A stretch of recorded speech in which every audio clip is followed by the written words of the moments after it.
No, this is not clickbait, and here are some screenshots of dashes I've done in the last week to prove it. You just have to be smart. I have 5 proven tips that you can start earning between $20 and $30 an hour doing DoorDash. Coming up. So 5 tips in real life that you can start earning between $20 and $30 an hour doing DoorDash. Now, you can go out and you can do DoorDash and you can actually use more money in gas than you actually earn. If you're going about it in the wrong way and you're just kind of haphazardly using the app, like a lot of people that complain about it, you have to treat DoorDash as your own little tiny business. Because in essence, that's exactly what it is. You're a contractor working for DoorDash, but you're running your own little small business as a part of it, as a 1099. So start thinking about DoorDash not like an app, but as an actual business with an actual market with actual customers. And as soon as you can start working inside of that mindset, you're going to start making a lot more money. And that leads me to the list. Number 1, location, location, location. Okay, now this is the biggest factor of all of them, and it's something you really have to put some thought behind, because this is what will make or break you. This is how you could make next to nothing after you buy gas, or how you can use very little gas and you can be earning $20 or $30 an hour. So you want to look at a location that you can guarantee, 1, there are going to be customers, 2, there are going to be a large number of restaurants that participate in DoorDash. So you do not want to be going into an area that has only 2 or 3 restaurants near where you're going to be running. For example, where I live, we have 2 restaurants on DoorDash's list. And this area is constantly popping up as busy on the app. We only have 2 restaurants in the entire town, and between those, you do not have a lot of opportunities for orders to even come in. If there are no orders, there are no customers, you're not going to make any money. So first, you want to find a good area that has plenty of restaurants that actually participate in DoorDash. 2, an area that's not too largely spread out. I would completely avoid rural areas, areas with where parallel parking is absolutely necessary. I would avoid those. I would avoid any areas at all that have traffic jam all day long. It's okay if you have your after work rush hour between 5 and 6 o'clock.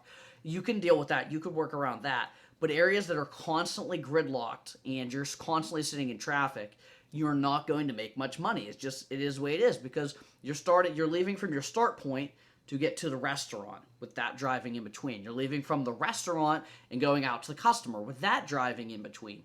And then leaving from the customer back to your hub where you're getting your orders popping from. So that's 3 trips. You have to consider the traffic for all 3 phases. And if you fail to do that, you could spend most of your time driving around longer looking for orders. So the money you're earning per hour is just going to go way down. Also, this is kind of a hard one depending on the competition, the amount of other dashers out doing it, the amount of orders for the day.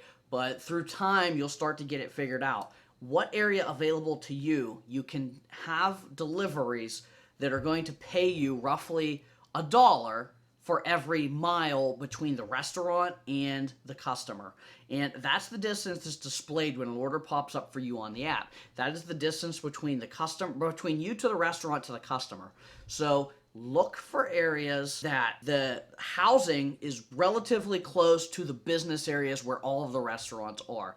If you do that, you're going to guarantee smaller deliveries. And like I said, you want to aim for $1 per mile before any peak pay or bonuses or challenge money comes into it.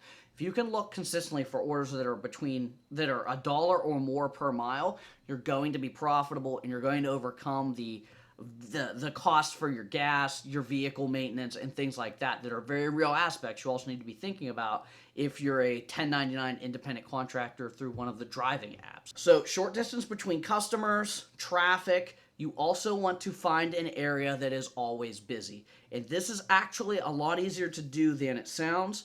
And right now is a screen recording of the schedule right now for my general area. I live in the Newcastle Elwood area, and as we look through the other areas available, Franklin, the 2 spots in Ohio, Beaver Falls / New Brighton, All of these areas, the entire schedule is available for now. Look at the 2 areas that there's big pieces of the schedule missing already because other dashers have already jumped on and taken Newcastle/Elwood and Cranberry/Wexford. Now, looking at this, you want to fish where the heron fishes, okay? What I mean by that is dashers have already picked up these shifts before any of the others. That right there should tell you, okay, these are hot times. They've already done the market research for me. I'm going to fish where the heron fishes. I know there's going to be fish over there, so we're going to try to get into the spots that are already off the schedule that other dashers have taken. And that's not as hard as it sounds. Take a look at your app a half an hour before the time slot you'd like to begin, even if you couldn't get on schedule all day long, and I will bet you that somebody's going to drop or get thrown off of a shift and there's going to be something open for you. Even if it's a half-hour block, if you're doing it right around dinner time, and we'll talk about meal timing next, but if you're doing it around dinner time, there's with a half an hour as it starts picking up between 5 and 5:30 as people are ordering their dinners, you should be able to turn that half hour into a 2-3 hour long shift. If not, in a half hour, you can start 15 minutes early and you can dash, even if you can't extend, all the way up until the very end. So if you start another order right before you go off, you could actually take your half hour time slot and dash for almost an hour and a half. Okay, so don't be scared about taking those half hour little time breaks that pop up on the schedule. You could actually turn them into some money-making opportunities. Also, and for me, I don't know if it's just coincidence or what it is, but whenever I take a half-hour shift, I swear I'm getting double-stacked orders, triple-stacked orders, and that half hour is fast and furious. And, I've had half hours where I've had a half-hour shift where I was able to work for 50 minutes and I made $41. I mean, that's, $48, $49 an hour? That's not bad. You can't beat that, especially doing a gig app working for DoorDash. But look for the areas on a schedule that are already picked over. Get yourself scheduled in there. That's the right location for you. Because there are a ton of areas listed on DoorDash that offer it where you'll only have a couple restaurants or you won't have very much business yet, or it'll be a new area that's kind of screwed up. So you want to avoid those. If the entire schedule is available for an area right before midnight the day before, that tells you that there's a reason why those areas haven't been scheduled. Nobody wants to work there. So you want to get where the people that know what they're doing, where they're door dashing. And yes, there's some better competition there, but there should be enough business to completely overcome it. So location, definitely number one most important thing you need to be doing. That'll separate you from not making any money to making $30 an hour plus. Location, location, location. Number two. Okay, this one is kind of common sense, but I see in the Facebook groups all the time people arguing over this, and they don't seem to understand the concept, and that is meal timing. Okay? Think about your average day, the average person. They're eating breakfast, lunch, and dinner, or a combination of those three, but they're eating at set times. First thing in the morning, midday, around lunch. During the weeks, there's going to be a lot of office deliveries, workplace deliveries, and things like that. And then dinner time. After work, between 5 and 8:30 is the dinner time ticket. So you want to be out dashing in these big times. I mean, we see all the time people that start their dash at 2 p.m. and they go till 5, and halfway through they'll be like, it's been an hour and a half and only had one order. Well, there aren't a lot of people ordering food in the middle of the day and in these off times. That's just the reality of it. So use your own brain. Think, when am I ordering foods? When are these restaurants the busiest? And go from there. Lunch and dinner time are definitely what I recommend. Now, I do this part-time. I'll do another video about whether or not I think you could do DoorDash successfully full-time, because there are some people out there that can make careers out of it. But from a part-time standpoint, if you can get on lunch or dinner or a combination or both, that's where you're going to make the most of your money. So take advantage of the busy times of the day. Don't be waiting around being surprised you're not getting any orders when it's 2 o'clock in the afternoon and lunch was 2 hours ago and dinner's 3 hours from now. There's just not going to be a lot of business at the restaurants. There's not going to be a lot of business through DoorDash. Number 3, to make the most money doing DoorDash. Orders, they're basically first come, first serve. Orders are going to go to the dasher that's the closest to the restaurant, that has the shortest time of pickup to delivery. in the area. So what I mean by this is, I don't care if there's 2,000 people dashing in your area at the same time. And this is a good part of the schedule being changed. It cuts down the amount of people that are out in areas at the same time.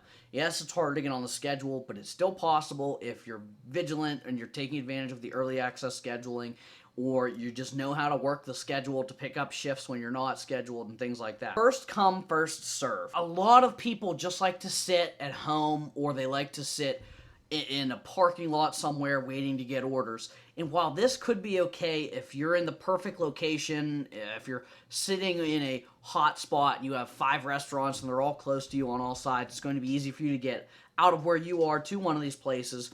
That would work, assuming you don't have 10 other people doing DoorDash sitting in the same parking lot with you, which is very common in decent areas around dinner time.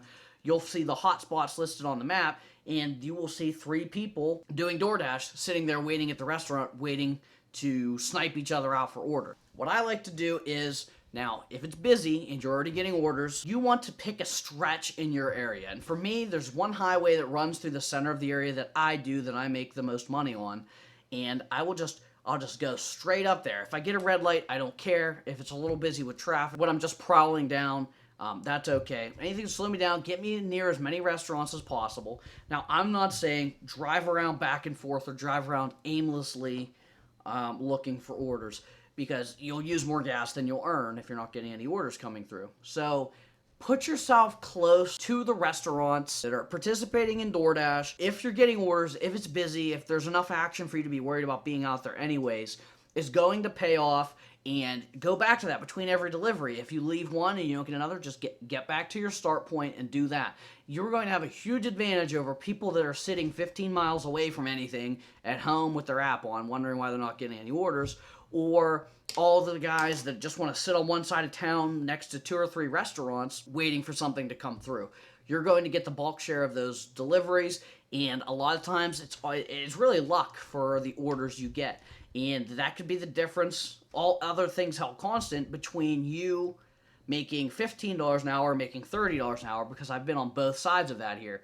So if it boils down to luck, you need to be in the right place at the right time, and it's a lot easier to be in the right place at the right time if your place is a much bigger span than somebody who'd be sitting in one place stationary. 4, a lot of people overlook this one. This is very important. This is where you could eat up the most of the time during your shift. The turnaround. And what I mean by the turnaround is the distance from the delivery back to an area where you know that you are close to getting orders.